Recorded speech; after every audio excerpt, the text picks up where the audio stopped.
deal with the cattails in the way. So here's my Tusk fender bag. Those tire irons I was telling you about. Kind of pot metally, but they've got a nice little curve and a flat end. Probably a few uses you could use this for, other than just tires on in a pinch. So I have KTM fender pack, or tool pack rather. I've added a few extra items. So we've got a flathead screwdriver that works well in the carburetor for like a pilot screw, pilot jet, or a on a 4-stroke cam chain tensioner. This is a little baggie with the 6, 8, 10, and star end for the multi-tool, the little T-handle that comes with, which also has a, I believe, number 6 Allen key here. Spark plug for the bike, or spark plug wrench. This is definitely something you need to have on especially on a 4-stroke, but good to have on any bike. A set of surgical pliers that I've ground down the point here. This is to allow grabbing the needle out of the carb. It makes for a really easy extraction of that. Little set of needle nose pliers, which also has the wire cutters at the end. This is a little overkill. I could size this down quite a bit, but you never know when you're going to help out a friend. Allen key set.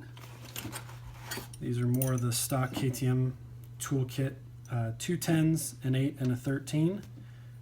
Definitely have to have 2 10s to adjust certain things on the bike, so it's good to have.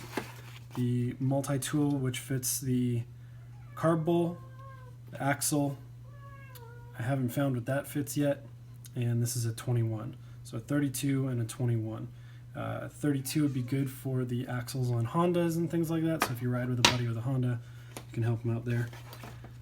This set of standard pliers with also wire cutters here, and I keep a 6mm wrench just as backup for any 6mm use, because there's nothing worse than having the smallest bolt on the bike hold you up if you need help on the side of the trail. So I'm just going to toss these things in quickly. So I've got this kit put together, kind of jigsaw puzzled so everything fits nicely in, and is relatively compact for the amount of tools that it carries. I'm really proud of that. So I'll set that aside. So we've got that toolkit. We've got a standard 21-inch tube, which will fit in the 18 rear in a pinch.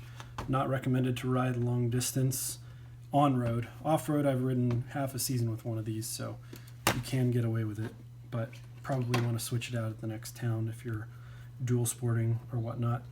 This is JB Quick Weld. Ollie's butt in the way. JB Quick Weld. This is okay.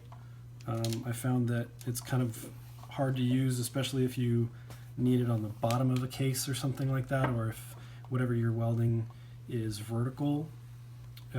It's a little more liquidy than quick steel, so this will be changed out for quick steel eventually. I've got a Leatherman tool, which I've never actually had to use on the trail, but I always carry one because they're relatively small, light, and you never know when you're going to wish you had something that's in this kit. I have a spare clutch lever. I kind of figured if I'm going to carry one lever, clutch is the best one because I can survive without a front brake. I cannot survive without a clutch, especially here on the East Coast. Back in California, I might have been able to get away with it, but there isn't a whole lot of open riding here as far as terrain goes, so clutch lever will do, and I think I'm lucky enough on my bike that that might fit the brake side in a pinch. And I just carry a regular, relatively small Phillips, just in case. This isn't going to fit perfectly on a lot of things on the bike, but I have found myself wishing I had a Phillips to at least try.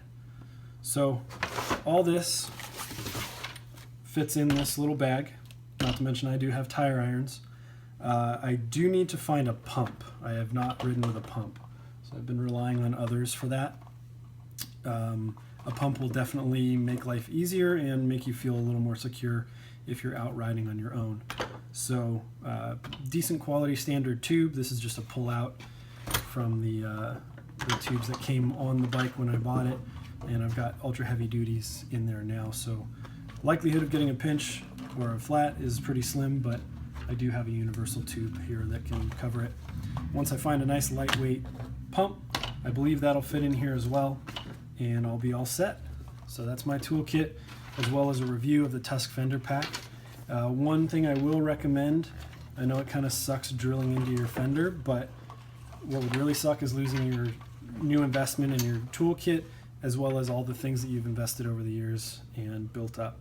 So I would recommend mounting this up where you want it, marking through these little eyelets, and drill a hole into your fender, and then just loop a zip tie through there. These have not come off on me, but they have come loose. I didn't lose the pack, but during a really rocky ride, it did come loose, the straps here, probably because it was wet as well. But once I looped the zip tie through the fender and through this hook eyelet, these things are rock solid. You could probably huck this thing off a cliff and it would still be there. So, great pack, no wear so far. This little skid pad here helps keep the pad or the fender from wearing through the actual strap, and I dare say this thing's bomb proof.